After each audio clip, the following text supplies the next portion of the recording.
Welcome everybody to the Young Turks. My name is Francesca Fiorentini here with David Shuster because Anna and Cenk are both sick today. Sure. They left it all on the table last week, David. I don't know if you were tuning in. I'm sure you were, but also busy with your own work. And I think after that Ro Khanna debate interview, Cenk was like, peace, my work here is done. Or it could be that they simply had an axe to grind, Francesca, with you and me and said, okay, you guys take over this Lamborghini kind of machine and see how you drive it. Oh, we gonna drive it, baby. We're like, yeah, we're definitely babysitting the car. We're like the valet. Sure, we'll take care of it / take it for a spin. But thank you guys all for being here. Make sure you are liking and sharing that stream right now. We get so much good news. And by good, I mean bad and funny and interesting news. It's never really good, is it? But David's with me for the first hour, and then the second hour, Adrian Lawrence, of course, also from Rebel HQ, is gonna be in the hot seat, taking us through all these different stories. So buckle up. It's gonna be good. David, what's up first? Well, let's start with something that's kind of family friendly. So Big Bird has ruffled some conservative feathers this week after announcing that he had been vaccinated for COVID-19.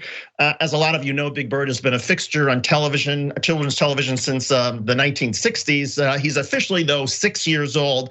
And the announcement this week from Big Bird, and there's Ted Cruz who wasn't happy about it. The announcement this week from Big Bird was intended to try to help people understand that kids are now approved to get the vaccine. Here's what the tweet said from Big Bird. I got the COVID-19 vaccine today. My wing is feeling a little sore, but I'll give my body an extra protective boost that keeps me and others healthy. Well, President Biden liked it, and he tweeted in reply, good on you, Big Bird. Getting vaccinated is the best way to keep your whole neighborhood safe. So far, so good, right? Well, let's talk about Republican Senator Ted Cruz from Texas. He then tweeted, government propaganda for your 5-year-old. Even though Texas seems to be quite sort of popular for a lot of families in terms of the immunization for kids. Here's what Rachel Perrott wrote in the Washington Post. Following the Centers of Disease Control and Prevention sign off last week on smaller doses of the Pfizer BioNTech coronavirus vaccine for children ages 5 to 11, one Texas children's hospital averaged 1,000 appointments an hour when it opened signups after the FDA green light. In the midst of all of this, CNN decided to do something of a video with all this. Big Bird and his friends from Sesame Street were on CNN to push for vaccinations. Watch. I'm a little scared to get the shot because I don't like needles. Will it hurt? Oh, it's okay to be scared and to have some of those big feelings, Big Bird. Can I tell you something? I'm a grown-up and I don't really like needles either. You know what I like to do? I like to bring something from home that might make me feel safe, like a favorite toy maybe. Oh, does Rosita have a boo-boo? Oh, no, Amica, this is from my COVID vaccine. My mommy and my papi took me to get it this morning. I was a little scared, Big Bird, but my mommy and my papi helped me, and little Gatito helped me too. And you know what? Before I knew it, the shot was over, and I had this cool vaccine. Band-Aid on my arm. Wow, so look, it's all fun and games. It's to help kids understand that there's a vaccine that they're gonna get, like the flu vaccine, like other vaccines. And your friends from Sesame Street are there to help you and make you understand, hey, it's all good. But then, of course, there's Fox News, the news organization, self-proclaimed news organization, which declared war on Christmas for so many years, has now opened fire on Sesame Street. Watch.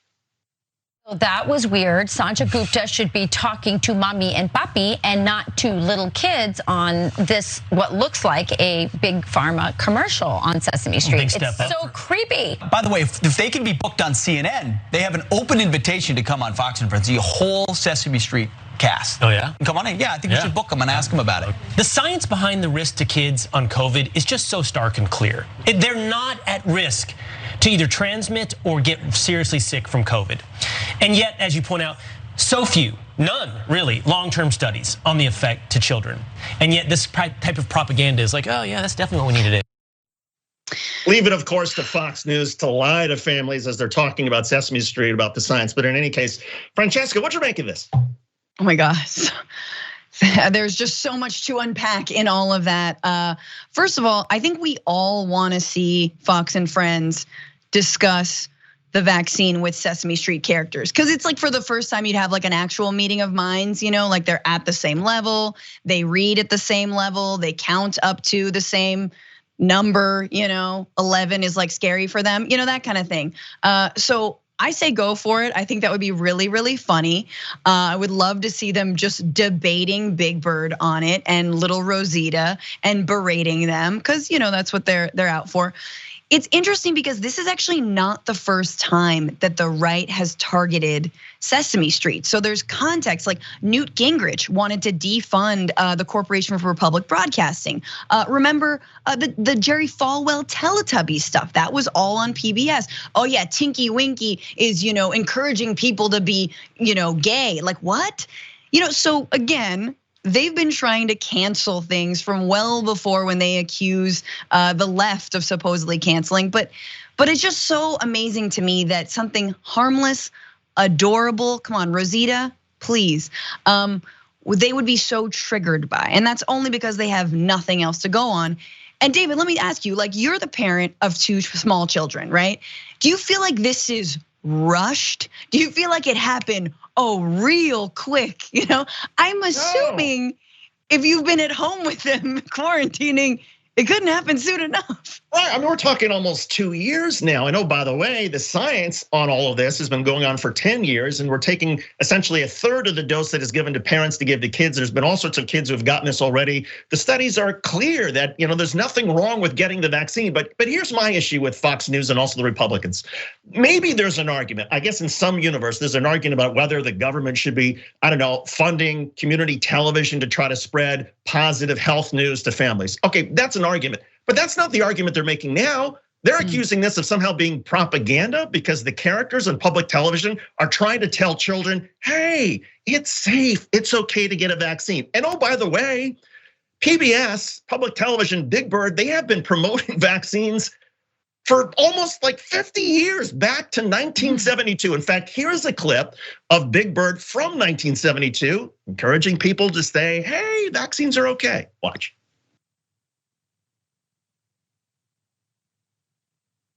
Going on down at the store. I wonder it's kind of funny. I mean, it's strange. I mean, there's all kinds of people and they're all in a line and they don't look like they're buying candy.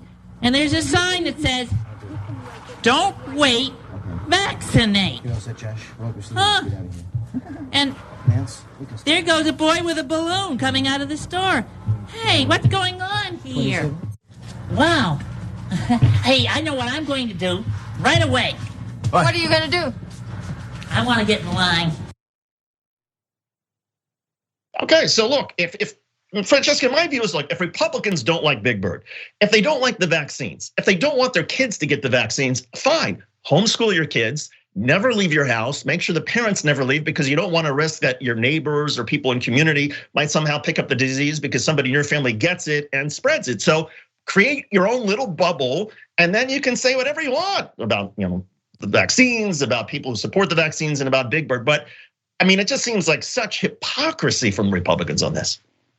No, obviously. And in fact, actually, I think there's a broader discussion to be had about the ways that us having to shelter in place, to not go out, to not talk to people, to sort of be very atomized from one another. In a way, that's kind of what Republicans overall, they like. That's the way they think a community should work, right? Where we should live in fear from one another. We should, be armed to the teeth. We shouldn't trust people. We call the cops on everybody. We kick out homeless folks. All kinds of ways that actually they were perfectly fine with a pre-vaccination America, which was like, yeah, let's be all scared in our homes. One bone I have to pick, obviously, with Fox and Friends, and I forgot who said it, but it doesn't matter. They're all the same interchangeable Ken doll, is that kids can spread and can contract COVID-19. My uncle was in fact infected by his grandchild, and his grandchild thankfully survived, and my uncle sadly did not survive. And his kids were lucky enough to be going to a private school. Now, what happens in private schools? In private schools, you were not required to stop classes. You didn't have to stay at home and take classes online like many children in public schooling. So what did that mean? Small class size, everyday testing, there's more resources. But guess what it couldn't do? It couldn't help my uncle. It didn't save him. It didn't prevent his grandchild from sadly getting, and I tell this because I think people need to understand that this has happened a lot. And it's not just happened, with people who weren't careful. It's happened with people who thought they were being careful because they were in small classrooms or homeschools or, yes, private tutoring. It can happen anywhere to anyone in any socioeconomic status. So the idea that you can also buy your way out of this is BS. But yeah, please take it out on Big Bird. Right, and the other part about it is, I just find it remarkable when Republicans and Fox and Friends, they constantly show that they are more snowflakes, they are weaker than their own children. Because if you ask kids, hey, what's it like wearing a mask? Well, sometimes Johnny doesn't talk very much when he puts the mask on, but the kids are fine with it. It isn't causing some huge damage to them. They put the mask on and they just sort of do it. It's the parents who are projecting their anxieties onto the kids. And kids, maybe they're a little upset when they see the little needle when they get their flu vaccine and they cry and mommy and daddy have to hold them or whatever it is. And then they get it and they're fine and they're happy because they get a sticker. It's the same thing with this vaccine, but it's Fox News. It's Ted Cruz, who, by the way, escaped to Mexico because he didn't want to have to deal with what's going on in Texas during the floods. And now he's trying to, of course, create yet another diversion where he can somehow appeal to the Trump Republicans because Cruz thinks he's got a chance of running in 2024. And so he's going after Big Bird. That's your agenda, to try to somehow win favor with Republicans. It's bizarre. Big Bird versus Big Turd. That's what I call that feud. That's my Ted Cruz and Big Bird. Yeah, no, 100%. And last thing I'll say on this is I'm super jealous. Like if Rosita had told me a year ago, I really could have used, like, if Rosita held my hand as I got my shot, I think that would have been great. She's so adorable. Look at how cute. Yeah, these things are, it's like the Muppets. It's cute. There's nothing wrong. There's nothing wrong with them trying to reassure people. And they're not reassuring Democrats or reassuring Republicans, they're reassuring everybody. They're reassuring kids. Kids are the ones who watch this show. And good for Sanjay Gupta and the others at CNN to sort of play along and say, oh yeah, we could all get the vaccine and it's gonna be fine and everybody's gonna be okay. And don't worry, this is what life is. Yeah. But of course, the boogeyman has to come down and ruin it for everybody. And now, of course, I guess it's no longer PC. If you're a Republican now, if you're a viewer of Fox and Friends, now you can't allow your kids to watch Big Bird. You can't, they have to watch, I don't know, Ben Shapiro. Does he have a channel for little 5-year-olds to sort of help them understand what capitalism? Give him time. Give him time. He's building it. He's working on his clown voice. Actually, he's already got the clown voice down. He's been sucking the helium to give him sort of the permanent wedgie voice. But yeah, Sesame Street's been canceled, guys. It's been canceled. Yeah, it's being replaced. Instead of Big Bird on the far right channel, it's going to be some sort of big chicken, I think, or some sort of smelly fish that is rotten to the core. But anyway, let's move on. Let's talk about our dear president, impeached twice, lost an election he still cannot keep crying about. But President Trump still has some blistering words for Republicans who voted in support of the bipartisan infrastructure plan. Remember that plan? The one with so much money that's gonna help build bridges and tunnels and all over the United States and employ tens of millions of people. Well, President Trump wrote, very sad that the rhinos in the House and Senate gave Biden and Democrats a victory on the non-infrastructure bill where only 11% of the money being wasted goes to real infrastructure. How about all those Republican senators that voted that, thinking that helping the Democrats is such a wonderful thing to do, so politically correct. They just don't get it. Then Donald Trump took a shot at his favorite scapegoat, the now Senate Minority Leader, Mitch McConnell. All Republicans who voted for Democrat longevity should be ashamed of themselves. In particular, Mitch McConnell for granting a 2-month stay, which allowed the Democrats time to work things out at our country's and the Republican Party's expense. This came, by the way, after House Democrats finally managed to vote on the bipartisan infrastructure bill by a 220 8 to 206 tally to send a $1.2 trillion bipartisan infrastructure bill to President Biden's desk. The chamber passed the infrastructure bill in a 69 to 30 vote that included 19 Republican senators, including McConnell. The House vote also included the support of 13 Republicans, but not 6 progressive Democrats. So who are these Republicans that are now the rhinos in Donald Trump's world? Well, into the Republican defectors, Don Bacon of Nebraska, Brian Fitzpatrick of Pennsylvania, Andrew Garbarino of New York, Anthony Gonzalez of Ohio, John Katko of New York, Tom Reed of New York, Christopher H. Smith of New Jersey, and Fred Upton of Michigan are part of the Problem Solvers Caucus, a group of bipartisan lawmakers who helped to negotiate the bill. Another 5 House Republicans, Adam Kinzinger of Illinois, Don Young of Alaska, Nicole Meletakis of New York, David McKinley of West Virginia, and Jeff Van Drew of New Jersey, bucked their party to follow the party's traditionalist route of backing infrastructure funding. Wow. So, Francesca, want to predict what's going to happen to these Republicans? I can only imagine that they will follow in, that their other colleagues will follow in Trump's footsteps and berate them. But I just want to briefly say, like, Trump, occasionally he will tell you exactly the game, right? He mostly says the game, but he dresses it up and makes it cute. He tells you the game immediately. He basically says, we should withhold votes for sorely needed bridges to prevent them from crumbling, roads so people can get to work, any kind of removing of lead piping around the country, which, by the way, there's not even enough money in this current bill to fully do that and to replace lead piping around the country.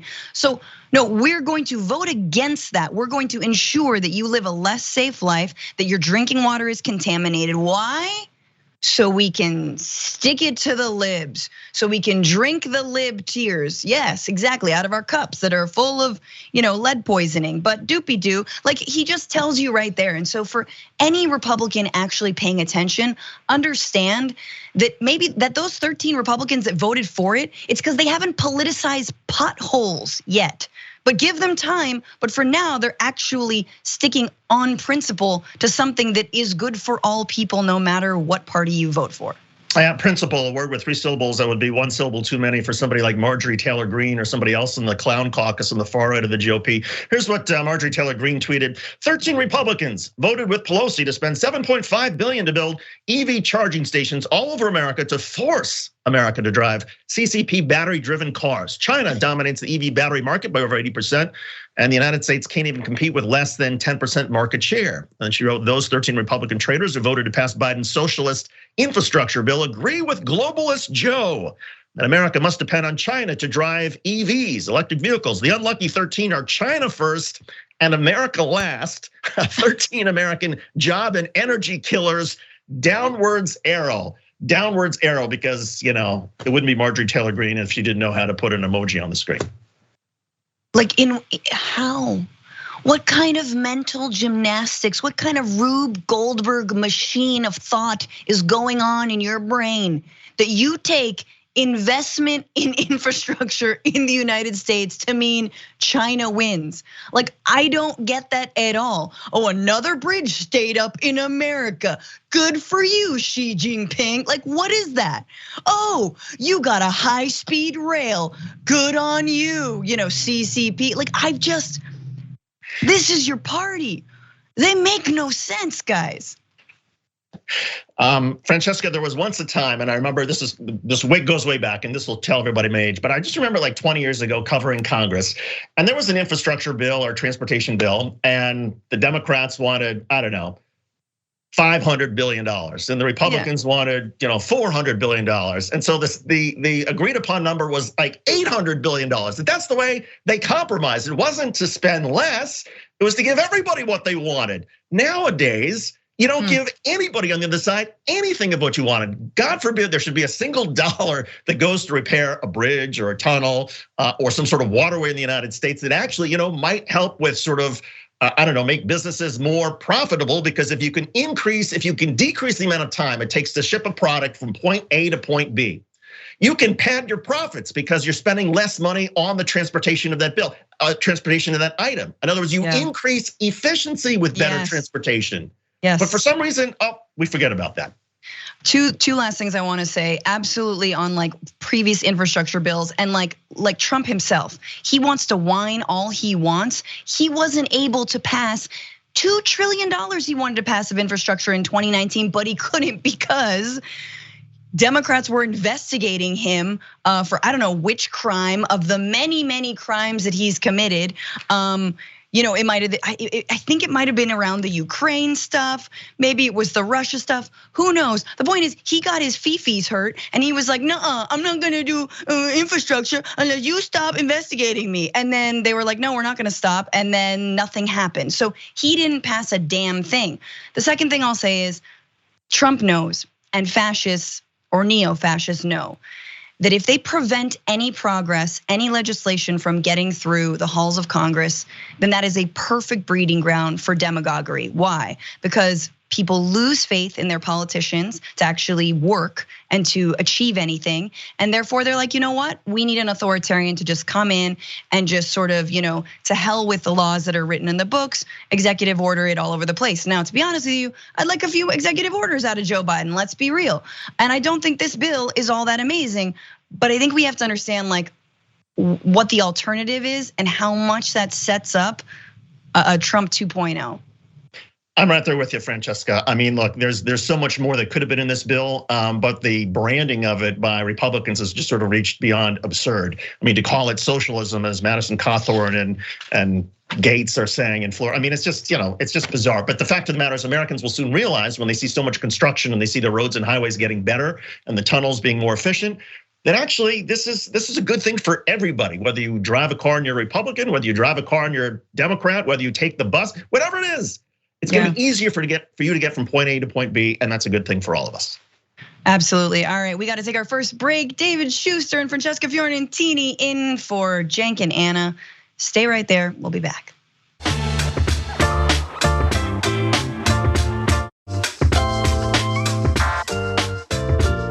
Hey, welcome back to the Young Turks. Just a couple comments from the members. Kara Curley says, "How does anyone take Fox seriously?" Facepalm. Yeah, it's just, how do they look? Are there mirrors in the dressing room? I don't know. Pitchforks Dragon, thank you for the super chat. Mansion Cinema Cruz, Gates Big Bird. It seems we're always talking about puppets. Indeed. And two new members, Kristen Eckert and Mama Richie became members. Thank you so much. You guys get exclusive access to a bunch of extra content. And for the super chats, Peter Hamby has a haiku for David and I. On the cruise to rant, on Sesame Street to show who the bird brain is. I love that. Well done, Peter. Yeah, and before we launch back into news, guys, just FYI, the conversation happened between Cenk and Larry Lessig. It was so good, so make sure to catch up on that. You can also listen to it as a podcast on any podcast platform. Also, Old School, there will be no new Old School tonight, but there's a lot of other old schools. There's not new old school, there's old schools, and that is what I wanted to tell you. That being said, David Shuster, we got more news, don't we?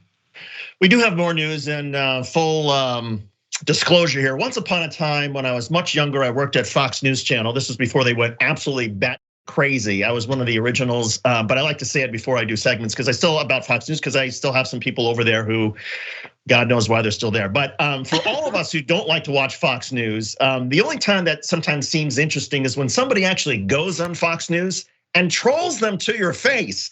And that actually happened over the weekend. This involves President Biden's plan to give money to immigrants who have their families torn apart at the border. Here is the president from the weekend. Watch. If in fact, because of the outrageous behavior of the last administration, you coming across the border, whether it was legal or illegal, and you lost your child, it's gone. You deserve some kind of compensation, no matter what the circumstance. Right, sounds reasonable. They tear apart your children. You might sue, but whether you have standing or not, the government is going to give you some money. Well, that prompted that sort of point of view then came up at a news conference in which the senior Fox News White House correspondent, not quite sure how he's a senior Fox News White House correspondent, but Peter Doocy had this exchange with Joe Biden. Watch. Do you think that might incentivize more people to come over illegally? If you guys keep sending that garbage out, yeah, but it's not true. So this is a garbage report. Yeah. Now, most people seem to understand that Biden was talking about not that there would be money going to these families, but that it was a garbage report to suggest that somehow there's a financial incentive for people to cross the border and then have their children torn apart. That therefore, oh, my children might be torn apart, therefore, I'm going to try to cross the border because I might get some money. Well, that distinction though was lost on Fox News anchor Bill Hemmer over the weekend. So leave it to Biden White House advisor Cedric Richmond to hammer Hemmer and Fox News to his face. Watch. If you go back to the question was from a Fox reporter asking about whether compensation for being separated and losing a child would be an incentive to come to America. And what he was saying was that was an absurd question from the beginning. No one's coming somewhere to lose their child, to be separated from their loved one. And the question is so insensitive, disrespectful, that's what he was commenting to. And I would ask the question of you, whether you support that. I mean, at some point, we cannot, with a straight face, say that parents are willing to separate from a child for a dollar amount. Except on Fox News, they do say that with a straight face. And when Peter Doocy thinks that he hears President Biden talking about Doocy's reporting as opposed to Doocy's idea and the Fox News idea, which is patently absurd that any parent would be incentivized to come to the United States to get money because, hey, my children might be taken away from him. I mean, everybody knew, I think, Francesca, that that's what Biden was referring to when he said that's garbage. It wasn't the idea that Biden was saying, oh no, it's garbage, this idea that we're gonna pay people. No, it's your explanation of this that is garbage. Why is that distinction so difficult for them? No, and we have to understand just how far right the conversation nationally is on immigration. We're so far to the right that we can't even say the word center without being like, no, we're all the way on the right, or I'm on the right of your screen. Like, because imagine, the Biden administration arguably has not done enough when it comes to actually changing Trump immigration policies, right? They, like, arguably by every grassroots organization, everyone who works around human rights, they're saying there's not been enough. There is some, I believe, in the Build Back Better Act, if that gets passed, but there's not been enough. Not enough has been dismantled, not enough accountability. This is a small way to give compensation, which is, I mean, it is nothing in comparison to being reunited with your child, which I know the administration says they're working on. This is compensation, and even that is too much for the far right. And I gotta say, sometimes Biden's sort of like fuddy-duddiness really works in his favor, where he's like, yeah, if you keep putting that crap out, people are gonna believe that. And you kind of like that. You like that he can just be his fuddy-duddy self and be like, yeah, you guys are filling people's minds with poison. And you also see the way stories like this get laundered, right? So at Thanksgiving, you might have a relative who's like, yeah, well, I heard that they're giving people money if they relinquish their child at the border, and then you get $450,000 or whatever it is, right? It's a lot of money because it's a huge, it's a huge loss. But that gets laundered and twisted by the right-wing news cycle into the point where, yeah, oh no, it's an incentive, it's a prize. It's just prize money now. It's not, we're trying to right the wrongs from your guy, from the dude who, the human rights violation guy. I also wonder, Francesca, if it gets even sort of scarier than that. I mean, we sort of joke about, Fox News and the way they sort of mess around with this stuff and ha. But I mean, you mentioned earlier, you made a great point about fascism, and there's this sort of effort on the right with the help of Fox News to engage in fascism. And part of fascism is to take a minority group, to take immigrants and to dehumanize them. And the only way anybody could ever think that any human being would willingly give up their child for some pot of money is if you think that that person is not human. If you think that they are not worthy of the same humanity that the rest of us have. And so when Fox News comes out and spews in front of President Biden, and then also on all the various platforms, oh yeah, some of these immigrants, they really want to get the money, therefore they're gonna come up with their children in the hopes that their children will be separated and they get some money. Then you start to have people thinking, oh, well, if that person has dark skin and they come from Central America, they don't love their children. They're happy to sell their children or sell their children into trafficking or collect from the US government. And that's the only reason they're coming to the United States. And I think if you ask any parent of any culture, maybe not any culture, but nearly every culture on the planet, would you ever dream of selling off your children willingly?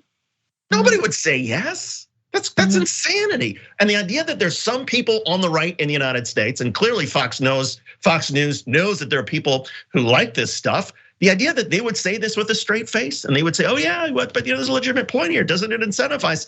I mean, that is really, really frightening. Absolutely. It is 100% demonizing and also having no empathy. And this is sort of where I get to my main, this is the dark moments where you're like, I don't know if we can come together as a country, because if you don't have basic empathy for someone trying to seek a better life in another country, save their own lives, fleeing gang violence from their countries, destabilize by your country and their foreign policy, I don't know what to say to you anymore, man. Like, I don't even know if we can have this conversation if you lack so much basic empathy. But yeah, fascism needs a scapegoat, and immigrants have been that for so long. And that's why we have to make sure we combat that. And sadly, I'm not seeing enough from the Biden administration yet to really do it.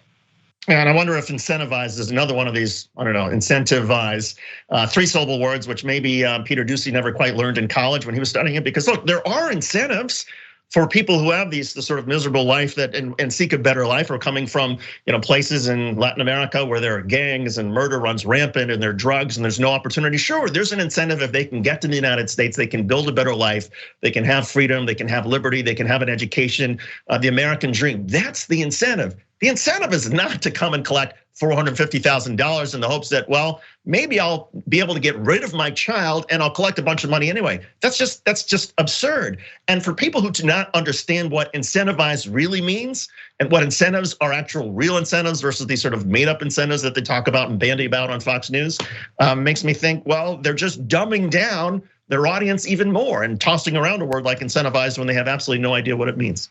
Yeah, yes, absolutely. The Trump strategy, let's be real, on immigration was to be worse than MS-13. Right. For as much talk as how much they hated MS-13, this gang violence, this and that, their answer was, oh, no, we should create more fear, as much fear as gangs do, so people don't come here.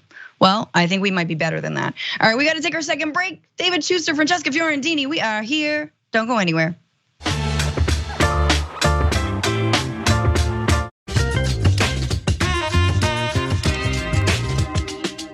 Welcome back to the Young Turks with David Shuster and Francesca Fiorentini. Some comments. I always say my name like that. Francesca Fiorentini. Comments. Thank you for the super chats, y'all. Danny, love the fantastic Dave-tastic Monday. Need more of this great duo. Agreed. I always enjoy doing these shows with David. I think we did the damage report together. That was excellent. Yeah, I had a lot of fun with you, Francesca. Hell yeah. Nobody does impersonations like you do. Nobody. I haven't had enough. We need more Mitch, more McConnell. I'm sorry, it's a very gross face. Maybe some of you are eating. Chaplain Fred, or Chaplain Fred, I know how to read. Awesome to see you, David and Francesca. Both of you are the bomb. So you mean to tell me Big Bird is a thug? Puff, puff, pastime, need my meds. First of all, we all know Snuffy definitely gets down with edibles. Look at his eyes. And YouTube Renewed, thank you for your super chat. Part of the problem is if you don't have kids or don't know anyone who has kids, it's easy to underestimate how strongly parents feel about them. I'd agree with that, but I also feel that if you have never faced adversity in your life, you never will understand what it is like to try and have a family and make ends meet, and the things and the sacrifices you might make for them. And part of that is going to an entirely new country for their well-being and safety. Anyway, we got more show, we've got more stories. David, what is next? The University of Austin, or something like that. Get your SAT scores and transcripts ready, because that woman, Bari Weiss, who used to write for the New York Times, she has this idea that there should be a new university, a new college on the scene. Weiss announced that she and a motley crew of professors, researchers, and other journalists are going to create a new university in Austin, Texas. And by the way, Austin is already the home to the University of Texas. But Weiss tweeted a link to a Substack article titled, "We Can't Wait for Universities to Fix Themselves, so we're starting a new one." And this was written by the former president of St. John's College, Pano Canelos. Weiss, who's been on a warpath against so-called cancel culture since she resigned from the New York Times, wrote in her tweet, "This university will welcome witches who refuse to burn." Well, in the Substack post, Canelos writes, "I left my post as president of St. John's College in Annapolis, Maryland, to build a university in Austin dedicated to the fearless pursuit of truth." He also wrote, "In these top schools and in so many others, can we actually claim that the pursuit of truth, once the central purpose of university, remains the highest virtue? Do we honestly believe that the crucial means to that end, freedom of inquiry and civil discourse, prevail when liberalism has become a pervasive feature of campus life?" Finally, he writes, "On our quads, faculty are being treated like thought criminals." Thought criminals. Actually, that's not what I've seen in a lot of universities across the United States. But Francesca, is there a point here? Have progressives, has the left gone too far in terms of somehow trying to, I don't know, demonstrate against the Ben Shapiros of the world who show up on campus and want to spew their nonsense? Short answer is no. Sometimes, guys, the world changes. I know that's weird, but it's not static, and that's like scary, right? But you might have to embrace that. And no one should be taking advice from Bari Weiss. I'm sorry, let's get that out of the way initially, especially when it comes to things like cancel culture or, thought police or thought criminals. Bari Weiss is a person who went after professors for covering and for discussing the occupation of Palestine by Israel. So any Palestinian human rights discussion, especially the Middle East Studies Department in Columbia University and many other universities, remember, there are databases that right-wingers collect for any professors who are speaking about the occupation, who are casting doubt on it, who are talking about human rights, again, for Palestinians. That is a no-go for them. And they have lists. And what happens with that? They will do write-in campaigns. They try to come for people's jobs. And Bari Weiss has been spearheading that in universities around this country. So let me guess that you won't have a Middle Eastern Studies department, maybe at all, at the University of Austin, right? Just you and Joe Rogan and a bunch of other podcasters trying to make it in your little bubble that is Austin. The poor people of Austin who've had this thrust onto them. And like the last thing I'll say is, if you're so against cancel culture, what are you trying to do then? Are you going to cancel gender studies because it hurts men's feelings? Are you going to cancel ethnic studies because it's not fair to white people because it makes them look bad? You're going to cancel anyone reading Marx because, who knows, you might stir up the proletariat to overthrow the billionaire class. Like, what are you actually talking about? And we all know they're being disingenuous. They know that university and higher education is associated with more liberal thought. Why?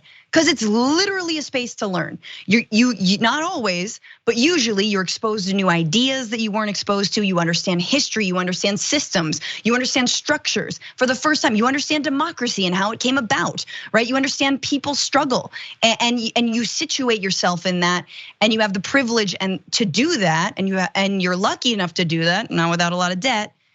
And they know that, and they hate that. Yeah, you're absolutely right when it is. I mean, look, it is very rich of Bari Weiss, of all people, to be leading this crusade against cancel culture. I mean, you mentioned her condemnation, her campaign against Muslim professors. Here's how Glenn Greenwald wrote in The Intercept in 2018 about Weiss's campaign. He said, "The campaign was designed to ruin the careers of Arab professors by equating their criticism of Israel with racism, anti-Semitism, and bullying. And its central demand was that these professors, some of whom lacked tenure, tenure be disciplined for their transgressions. And there has long been, Francesca, this somehow argument in a lot of intellectual circles that, oh, if you're a supporter of Israel, if somebody criticizes Israel's policies, that somehow is anti-Semitism. No, it's not. I'm a big supporter of Israel. I'm Jewish, and I'm happy to say Israel's policies are racist, that they're anti-Zionist, that the disputed territories are an absolute mess. That doesn't make me somehow anti-Semitic. But in Barry Weiss's world, I guess I would be some sort of self-hating Jew as a result. And as a result, I suppose I wouldn't be accepted at her University of Austin. Not that I would ever want to go there because, oh, by the way, the website makes it clear that the University of Austin does not offer degrees at this time and is not yet accredited. So, okay, Barry Weiss, you don't like the universities that are out there. You're gonna get your kids, I suppose, to the University of Austin where they're not gonna get a degree and they're all gonna have groupthink and brand a whole bunch of us as somehow anti-Semites and say, well, we're not gonna allow any other points of view than conservative points of view. Gee, that sounds like a wonderful university, a place of higher learning. Yeah, absolutely. And look, like I have no doubt that, especially with the amount of discussion of cancel culture, the perpetual filming of one another, and the online trolling, the bullying. I don't think it's easy to be a student right now for many different reasons, right? And I think, yeah, in a lot of ways, we do close down our minds and we become sort of tribalistic and sort of, we hunker down. The right is as guilty of this as some people on the left can be. But universities should be a place to kind of openly talk about that, right? To question things, to ask, and yeah, to not be chanted down for it. But if professors are getting pushback on their syllabus, it's because maybe they need to update the syllabus. Damn, you know what I mean? Like if you're approaching the same subject, over and over again, and you're getting critiques from it from student body, well, then that's good. That should be good. That should be a good thing, right? If you're like, hey, you don't have in your gender studies class, you got a bunch of dudes writing, like that's probably bad. So all to say, nobody should be wanting to shut down freedom of thought. In fact, that's the point of university. But I think all they're doing is simply projecting and getting us to imagine that universities and colleges now are somehow just Twitter. And they're not. There's like legit professors who are working very hard, who've written, who've done a lot of, amazing, who do a lot of heavy lifting and a lot of great lecturing. It's not just a Twitter food fight. I agree, and I think that the fight that they have started, though, is going to be one that they're not going to look back and think was very wise. Because to choose Austin, Texas, I mean, there are more than 50,000 students that attend the University of Texas. It is the pride of that state in terms of academic integrity and what they try to do with their research programs. And so for a group of conservatives to say, well, no, we want Austin to be known for this alternative university or this alternative college where it's conservative ideas. There are a lot of conservative ideas at the University of Texas already. There are a lot of conservative students there, a lot of progressive students. You can find these kinds of debates right now in Austin. You don't need to start a university. So why did they choose Austin? Why didn't they choose, say, Waco, Texas, or some other place? Well, apparently because Elon Musk and Joe Rogan like Austin, Texas. Therefore, if it's good enough for Elon Musk, well, let's put our Liberty, Freedom, Austin University, whatever they're gonna call it, in Austin, as opposed to, I don't know, in California. Huh? And look, it tells you something for all the reply guys out there for Elon Musk and all the Rogan stans who still don't understand that he's just running cover for the far right. They're millionaires, guys. They're millionaires and billionaires. They're going to Austin because they don't have to pay as much taxes. Like that's why they like Austin. That's why they like Texas. All right, they got their own power grid. They don't even need the Texas power grid. And the last thing I'll say about Austin, hey guys, Austin just voted. They had a proposition in front of them last week whether they wanted to expand the police force. Oh yeah, Austin's for freedom and Blue Lives Matter and yeah, we're right wingers and we got to get out of California. And guess what? They rejected that proposition. That's right, Austin voters, they don't want to expand the police force. They don't want more police officers. Maybe that's because of critiques of police that we've all seen. So I wouldn't throw in the towel for Austin yet, but tuck in and hang in there. We should be throwing in the towel for an NFL quarterback by the name of Aaron Rodgers. He was once considered one of perhaps the greatest commercial appeal in terms of commercials and his standing in the league, say to one of the Manning brothers. But now Aaron Rodgers has become something of a pariah, and this is because of the world of COVID and the world of professional football and how they have collided. Rodgers was recently asked if he got the COVID-19 vaccine before the season began. Watch. Are you vaccinated, and what's your stance on vaccinations? Yeah, I've been immunized. There's a lot of conversation around it, around the league, and a lot of guys who have made statements, and I've made statements, owners who've made statements. There's guys on the team that haven't been vaccinated. I think it's a personal decision. I'm not going to judge those guys. Again, the question was, have you been vaccinated? His response, yeah, I've been immunized. Well, ESPN says the National Football League, regardless of how Rodgers wants to describe his situation, the NFL has been treating him as unvaccinated since the beginning of the season. And this past weekend, the league announced that Aaron Rodgers now has COVID-19 and therefore will not be playing for a while. Rodgers told a sports talk show that he is allergic to one ingredient in the COVID-19 vaccine and that he is taking ivermectin after consulting with conservative podcaster Joe Rogan. Well, the criticism of Aaron Rodgers has been far and wide and was most intense over the weekend from former quarterback and NFL Hall of Famer Terry Bradshaw on Fox Sports. Watch this. I'd give Aaron Rodgers some advice. It would have been nice if he'd have just come to the Naval Academy and learned how to be honest. Yeah. Learn not to lie, because that's what you did, Aaron. You lied to everyone. I understand immunized. What you were doing was taking stuff that would keep you from getting COVID-19. You got COVID-19. Ivermectin is a cattle dewormer. Sorry, folks, that's what it is. We are a divided nation politically. We're a divided nation on the COVID-19, whether or not to take the vaccine. And unfortunately, we've got players that pretty much think only about themselves. And I'm extremely disappointed in the actions of Aaron Rodgers. Yeah, Aaron Rodgers, perhaps one of the most selfish football players there is right now. Francesca, if you had a colleague that you worked closely with, very closely with, in a very tight quarters, tight spaces, and you had to change clothes and all that kind of stuff around your colleague, would you feel very happy if that colleague had been lying to you and the rest of your teammates about their vaccination status? No. I'd feel awful if my cat lied to me like that. I mean, honestly, she's got such an honest face and I'd feel betrayed.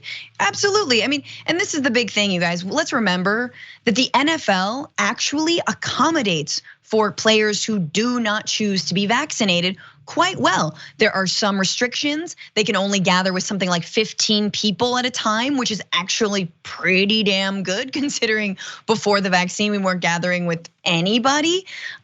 There are some precautions that they have to take. Daily testing is one of them.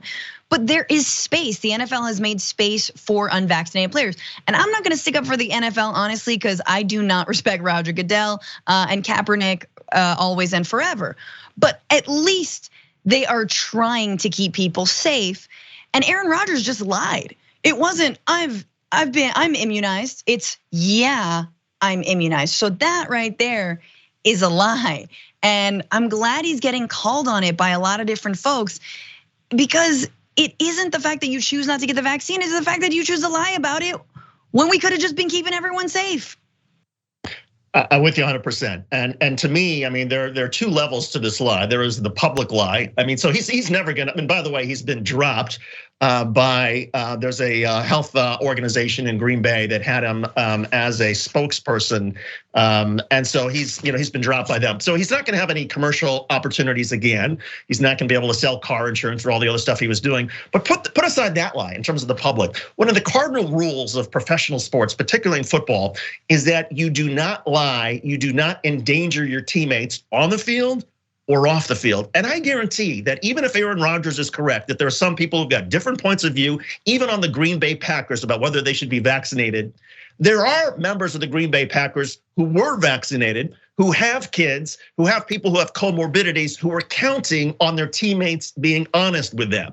And when the quarterback of your team you find out has been lying to you, or is putting you in some sort of danger, putting your kids in danger, well, then you think twice about, gee, am I really gonna work as hard for that guy? Maybe I'm gonna let somebody bum rush through the line and give him a hard one, and I'm not gonna help Aaron Rodgers up the next time he's knocked on his keister. I mean, that is the worst possible thing you could have in a locker room, is that kind of dissent.